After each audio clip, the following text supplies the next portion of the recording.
So, Master Duel has already been out for a couple months now, and it's got me thinking, for new players who want to play, or other people who haven't really invested their time into it, I wanted to ask the question, what makes Master Duel so good? And is it worth your time playing? So, join me as I go through the game and talk about the good and the bad.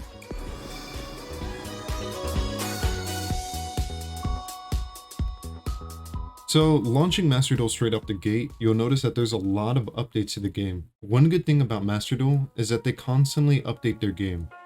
Although, it's not as quickly as I would hope it would be, but they do update the game and they do add support. So if you're thinking about playing it in terms of the long term, you do have the aspect of they're going to add in new stuff and new features and new events in the future, so the game's not going to get super stale. Even if they didn't add anything, which they will, the game already has a lot of content to begin with. Because if you think about it, Yu-Gi-Oh's been out for a lot of years, and Master Duel has all the cards that are already in Yu-Gi-Oh! Except all the newest ones, which means that you can play with all the old cards from like 10-15 years back. Master Duel has a very basic setup.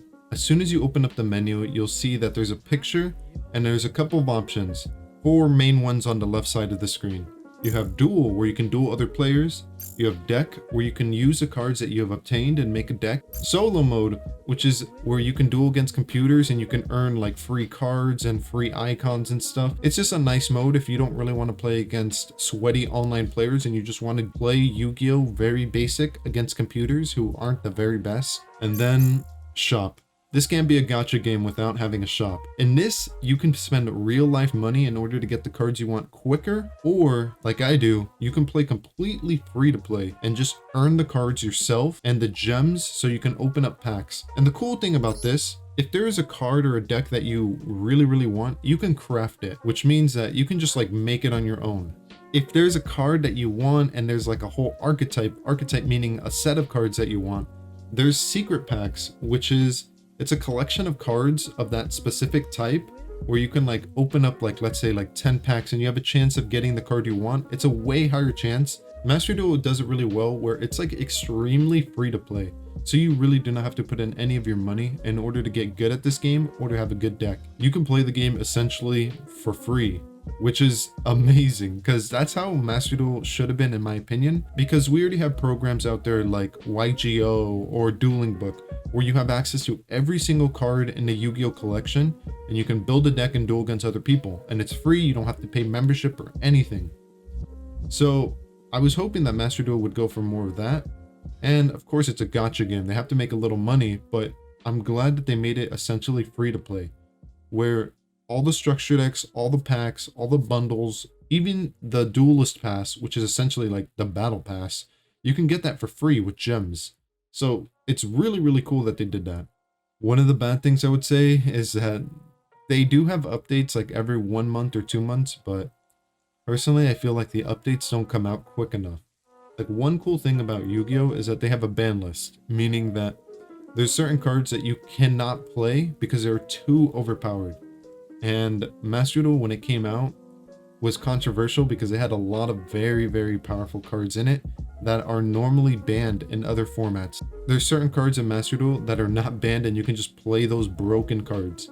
So one thing I would hope is that they do fix the ban list and they do like update it regularly, or at least tell the player base, hey, it's coming out on this day so you can expect it here, not just like releasing it whenever. But the main thing about Yu-Gi-Oh! Is the decks and the cards. And I will say straight off the gate, not all cards are treated equal. So looking real quick, we'll look at this card. This is like a classic card. It's called Cyber Falcon. This is a card you might have gotten as a kid out of like a pack or a McDonald's pack or something. If you played Yu-Gi-Oh! When you were really young, you've probably seen this card. It is a classic card. But the thing is, it's a normal, which means it has no effect, and all it does really is just like have the stats. So that card is nothing. And when I say nothing, it is like absolutely nothing compared to a card like this. A card that's a synchro, which is like a different type of card. It has an amazing effect. It's way stronger. It's probably easier to bring out in my opinion. Modern Yu-Gi-Oh! Tends to make broken cards, and the older cards are kind of just like left in the dust in the collection. Although sometimes the older cards do have a purpose and you might see them used in like modern day decks or like powerful combos, but it is very rare and far and few in between. So if you want to get into Master Duel, one thing to realize is that older cards kind of suck. Another thing about Yu-Gi-Oh! Master Duel is that there's this thing called staples. What staple cards means is that there are certain cards which are more powerful than other cards, and they're so powerful and like easy to use, you can put them in almost any deck. A great example would be Frame Gear Gamma. It's so good that it was limited to 2. The reason it's good is because if your opponent activates any monster effect, you can negate it and destroy it, and you special summon this card for free. And then you special summon another card. And although old Yu-Gi-Oh! Didn't really have a lot of monster effects, modern Yu-Gi-Oh! Has a ton of monster effects.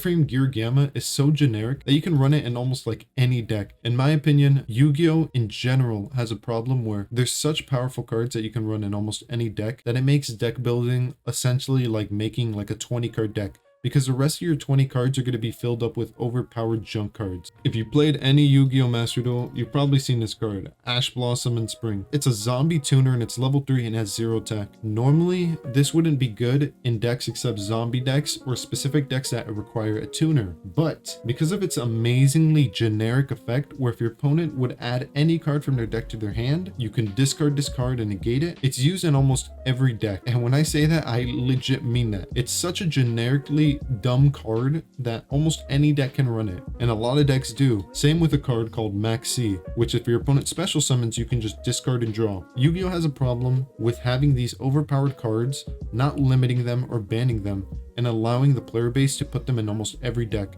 It makes deck building seem more like, oh, I just put a bunch of cards in that are really powerful and I won, rather than I actually constructed my deck and thought it through, and that's the reason that my deck was able to succeed. But then again, on the other side of the coin, having such powerful generic cards is also good for Yu-Gi-Oh! Because it allows new players to easily jump into the game and do well. They don't have to worry about, oh, what cards do I put in? You can simply just look at a list of the most powerful cards in Yu-Gi-Oh! And you can just put those in your deck and you can do well. Cards like Monster Reborn, which allows you to special summon a monster from either player's graveyard, or Dark Hole, or Raigeki. Such powerful cards that just like make your deck just infinitely better, and it allows you to play like jank junk cards like Beaver Warrior, which like wouldn't be good on its own, but if you just put in a bunch of powerful cards backing it up, this card can actually win games. Now, Viva War 5,800 attack, getting boosted up even higher by the double power of the Guardians. Now he's 6,800. No match. Dragoon got nothing on him. There's things like that you can do in Yu-Gi-Oh! You can be creative and you can be funny. So that's definitely a plus. Another thing in modern Yu-Gi-Oh! Is that there are massive combo decks in this game. One thing you'll see is that I'm going to activate Ash Blossom. It's a super generic card and it just negates my opponent. It just stops him, right? Normally that wouldn't make much sense unless Ash Blossom actually had some synergy in my deck, but Yu-Gi-Oh! Does have the problem where you can just run really powerful cards and stop your opponent. Like right there, my opponent can't do anything. He just ended. Sometimes your opponent won't want anything to do with your deck and he's just going to surrender, or he's going to have to sit there for like 1 or 2 minutes as you perform a very, very, very long combo. Yu-Gi-Oh! Has this problem. If you're going to play the game, you're going to notice this, that sometimes people take very, very long to do almost nothing. Another thing about Yu-Gi-Oh! Is the mass variety of card effects and choices that you can do. So sometimes when you activate a card, it'll allow you to either add or special summon or do something. And you'll have a list of cards to choose from. For example, I have this card in my hand called Pendulum Call, or another card which I just drew called Joker. And if I can normal summon this, and the effect goes through and does not get negated, you'll see there's a list of cards you can do. And this is another problem with Yu-Gi-Oh! You have to know what you're doing, because if I choose the wrong card here, I can seriously mess up and I can lose a duel. And there are a few options that you can choose that are better than others, but pretty much Yu-Gi-Oh! Does have this massive problem. Luckily, my hand is really good and I kind of know what I'm doing to a certain extent, so I'm going to be able to play out this board.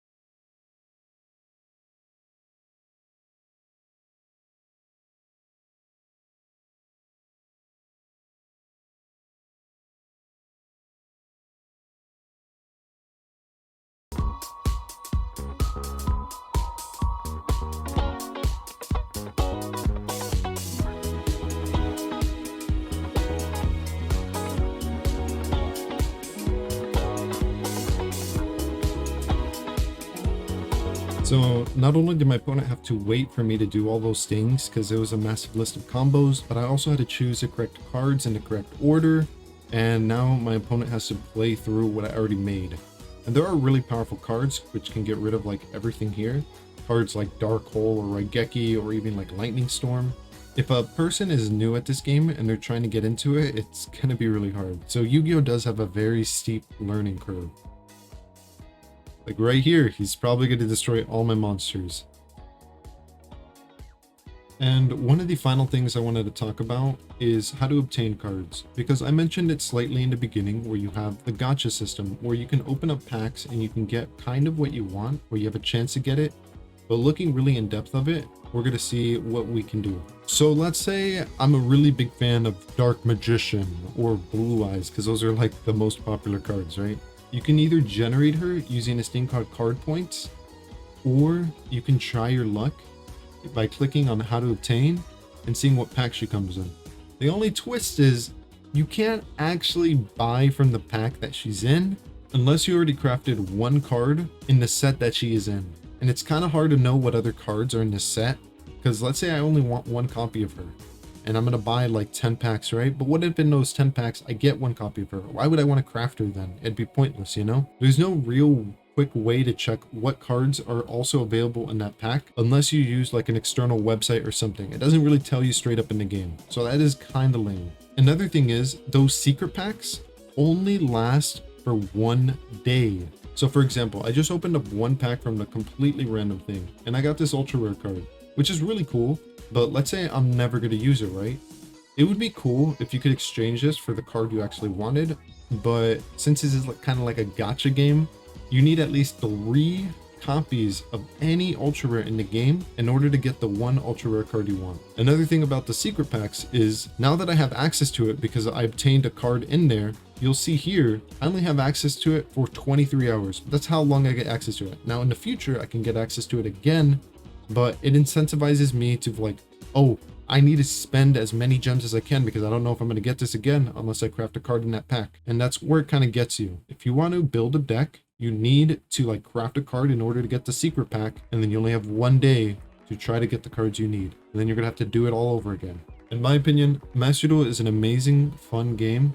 The only problem with it is that it has a very steep learning curve. And when I say that, I really mean it. You have to like be very invested into Yu-Gi-Oh! In order to learn all the combos and what cards are good or that, or just watch certain videos from YouTubers or people that you know. Also, it is free to play, but when I say free to play, I mean like you're going to be able to build like 1, 2, 3 decks.